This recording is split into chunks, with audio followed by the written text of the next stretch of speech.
What is up, loud and proud crowd? Hope you guys are doing absolutely fabulous. It's another overcast day. It's a little bit sprinkly right now. But anyhow, I was about to start working on the red 12 valve, and I'll show you what I was about to do because I do plan on getting back to it, so I'm okay with revealing it. We're gonna take some of those wheels on the metal grinder, and then we're going to attach the handle on the grinder so we can go around and start to heavily sand, you know, all the accessible parts with that. And then afterwards, if we have some small areas or cracks or crevices where we need the sandblaster, we'll do that, but not today with the sandblaster. But I'll take the wheel, get all this ground down, mostly just all this loose stuff on this back part, the back bar here where your hitch is, and some other stuff like up on top of the leaf, the leaf pack and stuff like that. But other than that, that's what we were going to try to do later. But for now, Dad just called me, and right before I started, I was actually about to turn the camera and start working on that. And Dad said, hey, by the way, I'm getting ready to head up to the shop over here where, I got my old truck, my old Chevy lifted up and stuff, and, tires and all that crap. And he said, if you want to head over there in about 20 minutes, we're going to be heading up there, and I'm going to try to get some quotes for the KingRanch. So he's going to head over there with the KingRanch because he's wanting to get that thing either lifted, wheels, tires, stuff like that. He wants to kind of see what he's looking at in terms of price for a leveling kit versus 4-inch lift or 6-inch lift, or you know what I mean. So he's just trying to get an idea of what he wants for wheels and tires and stuff like that. So we're going to go up there because he's getting really close to wanting to buy that stuff. He's got some money set aside, and he wanted to get that truck done first because that truck needs tires soon anyway. He's at like 65,000 miles and he's still in the original set, and so he could probably go another 10,000. The way he drives that truck, he does not go through tires at all. Like, he's got a setup here with 75,000 miles on it that still have like 25-30% tread. So that's an example of how my dad drives this truck. He does not go through tires. So anyhow, we're gonna look at that stuff, see what they quote us, maybe get a quick chat with my dad. If not, I'll try to fill you in the best I can as to what we're gonna try to go with for that truck, and then we'll get back and hopefully we can get some work done on the red 12 valve. I'll catch you guys back up at the shop. Let's get this old girl fired up. This truck, man, she can hard start sometimes. It's not even that cold out. I gotta let the fuel pump cycle. I just let the key sit there for a good 30-35 seconds, make sure everything has a time to cycle, and then I go and start it up. And it typically will fire up every time if you do it that way. Look at this 7.3 with all the lighting on it. By the way, modification lists for every mod done to all the trucks down in the description below. Definitely go check them out if you're looking at liking any of the mods on our trucks.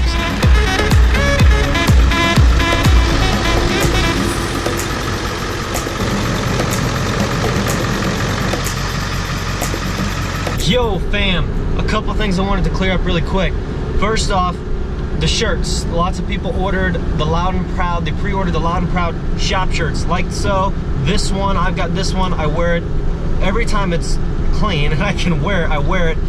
It's got your name and the Loud and Proud badge on it, so that's cool. I have had a couple emails come through and guys are like, it's been a week, where's my shirt? I ordered a shirt. And I do apologize, it did say pre-order on the website, so it was pre-order. If you don't know what pre-order means, I'm not like trying to talk down to anybody. I'm just trying to clear up so everybody understands. Pre-order is basically before the product's actually available, you're gonna order it so that it can become available to you. So basically, if you bought a shirt on pre-order, basically you had to pre-order so we could custom order your size, we could custom order your name, and then we have to have those patches and shirts shipped in separately. Then we have to hand stitch these on for you and then ship them out. So I just got emails the other day. They say that the shirts and the patches are on the way. Once those get in within a few days, we're gonna try to, obviously there's a lot of shirts. We gotta get them all sewed up, get all the patches sewed on. Mom's gonna help me out with that. And then we're gonna get those shipped out to you guys. So don't worry, the shirts are still coming. It's not like I forgot. I just gotta wait for the material to come in. I got everything custom ordered for every single person's size and name to the size shirt. So everything's done properly and gonna be in perfect and custom to you. That's why everything's not just ready to go the next day to ship out. It's kind of a custom thing, so that's kind of the way it is. Also, on my Snapchat yesterday, which if you don't have me, son, add me on Snapchat. Basically, I asked, should I get an extended cab long bed like the truck that I have, given that 12 valves mostly, those, most of the 12 valves except for the 98 and a halves, they don't have an extended cab short bed option. I'm pretty sure, don't quote me on that, but I'm pretty sure it's only a long bed option if you get the extended cab. Basically, you know, extended cab long bed, a dually, either regular cab or extended cab, not a big deal to me, or just a regular cab long bed or short bed. Again, no preference to me really. It's all the same to me. And like everybody said, hands down, go dually, except for like 1 or 2 people said, heck no, don't buy a dually. But other than that, like 99% of people said, dude, buy a dually. So I'm not for sure if I'm gonna buy a dually or not, but I can just say that's what people are wanting to see. So I've got my eye on a couple, and we'll just see how that works out. And I guess we'll see what happens. Who knows? It just kind of depends if you land on the right deal at the right time, the right price. So all that to say, who knows, but definitely considering a dually for sure. Well, we're about to pull up here. Dad was having a little bit of trouble finding it. Just right back here, it's called Pro Trucks. Look at this Tahoe right here, all lifted up. That's freaking sweet. I've seen a lot of people doing these Tahoes lately, but anyways, I'm gonna park somewhere here and get in and talk to Dad. Let's see what they're up to.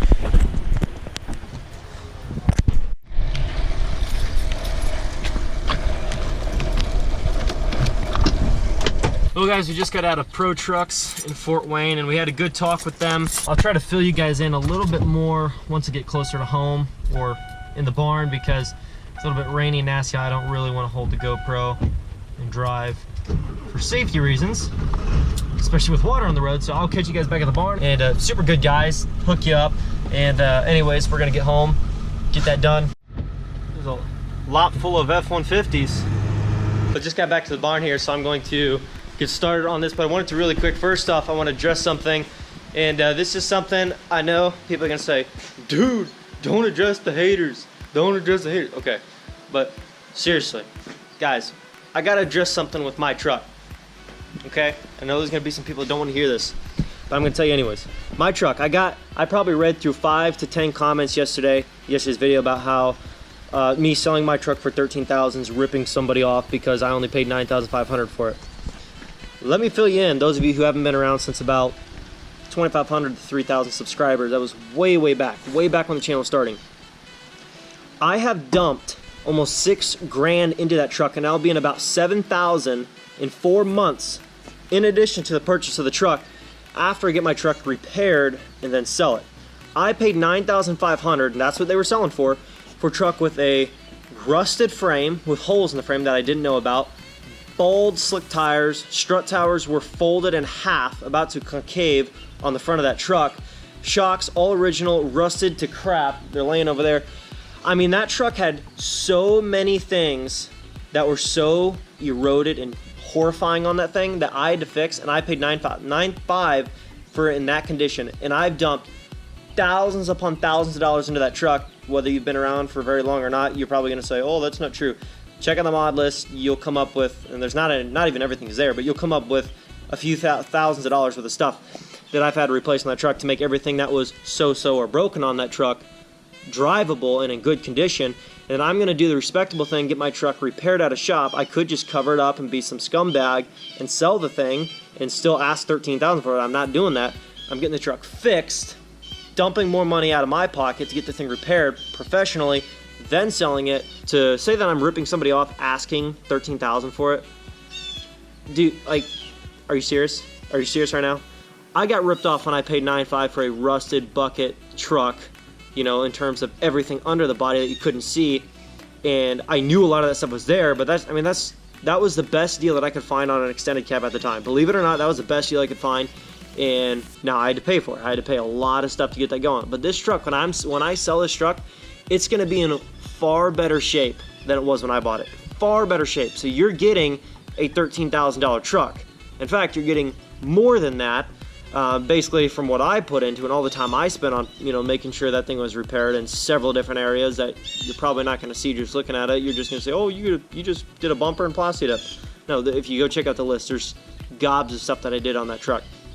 Anyhow, all that aside, I'm not ripping somebody off by me losing out thousands of dollars on that truck that I've dumped thousands upon thousands in, and now the thing is in actually great shape, and it'll be in excellent shape once I get the frame repaired. I talked to the guys and they're like, yeah, that's no problem. We can have that frame like new. You're not gonna have any integrity issues as soon as it leaves our shop.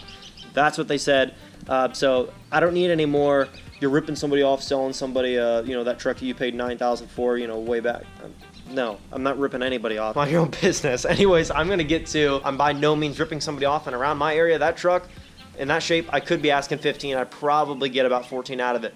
Asking 13 and still taking a huge hit, I don't think I'm doing anything wrong. All that aside, what I wanted to talk about really quick was the trucks. We took the 7.3 and the 6.7 up to the Pro Trucks in Fort Wayne. We got the trucks checked out, and basically, I'll tell you what they said. They said that for the 7.3, you're looking at $3,600 to get a 4-inch lift, 20x10 wheels. Why not 20x12? I don't know. My dad just prefers 20x10s. He doesn't want to have too much stance, he says. He wants to go 20x10s on both trucks, his truck and that truck. And they said for the 7.3, we're going to do fuel hostage probably. And I'm not going to tell you all the details, but we're going to do fuels, 4-inch lift, and 35s and all that stuff. And basically, that truck, you're looking at $3,600 out the door, lift and everything else before tax. And then they said for the 6.7 KingRanch, you're looking at about $4,500, $4,600 for that truck to get a 6-inch lift, 35s to 37s, I think 35s, 20x10 hostile wheels, and all that good stuff. So basically, that's what you're looking at for the trucks. And so we're going to try to get at least for sure the 6.7 done within the next few weeks. My dad said that he's planning on doing that truck very soon. I already told you why in the beginning.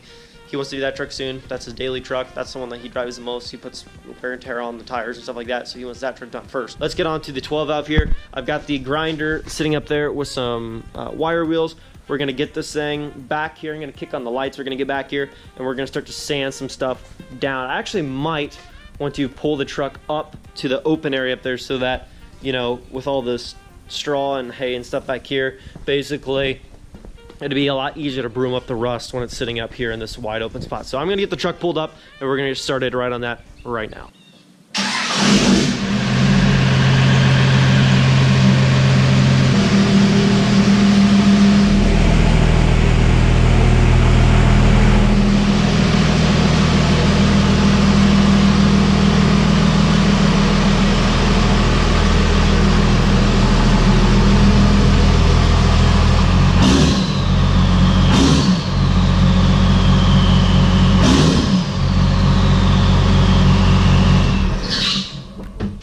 Okay, first off, I want to say that truck started up way freaking better today. Yesterday when I started up at the shop, it still started and cranked up a little bit odd. I was like, why is it cranking? But I think when I went to start up, there may have been, since they were new lines and it just got out of the bay not long ago, I think maybe there still was a little bit of air in there. Maybe they didn't let the truck run long enough, you know, get some cycling. I don't know, so don't quote me on anything. But basically, I went out and started up this time, and it took right off like nothing. So cool. Sounds good. Sounds really good. Sounds good. So hopefully it stays like that. Now we're gonna get to the first.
Well, everybody, I might have some like rust dust on my face.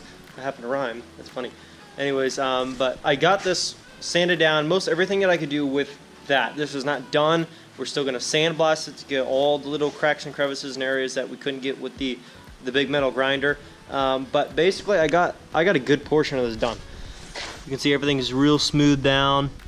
I got all the rusted and, you know, rough edges off for the most part. Took a hammer to some of this, and anything that would chipped away. But definitely clean. You can run your hand across this and you're not going to get metal shavings in your hand or anything. I mean, it still looks rough. It's still going to get sandblasted in like areas like this where you couldn't really get that metal wheel down in. Like that's solid metal there, but we definitely want to still try our best to get every little thing off. Got this side plate down here. Again, all the edges down. Got this. This is a one spot that has a hole rusted in it. And now, I mean, this is still solid, but right there for some reason, there was like a weird chunk of something sitting right here, and I think that has something to do with why the hole rested there. I don't know what it was, but it was just formed to that little slope in the thing, and it was just like sitting on there, but shiny up there. Got all that done. Sanded down these edges. Sanded down this side plate a little bit. I didn't sand the hanger because it's probably going to come off anyways. But sanded that all down. Sanded down the leaf pack the best I could. Got all that sanded down. Sanded down the side of this as best I could.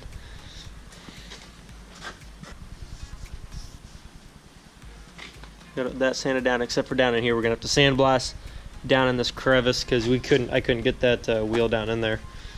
Got these bed mounts all sanded real nice, polished up. Looks good, looks good. Got this all sanded.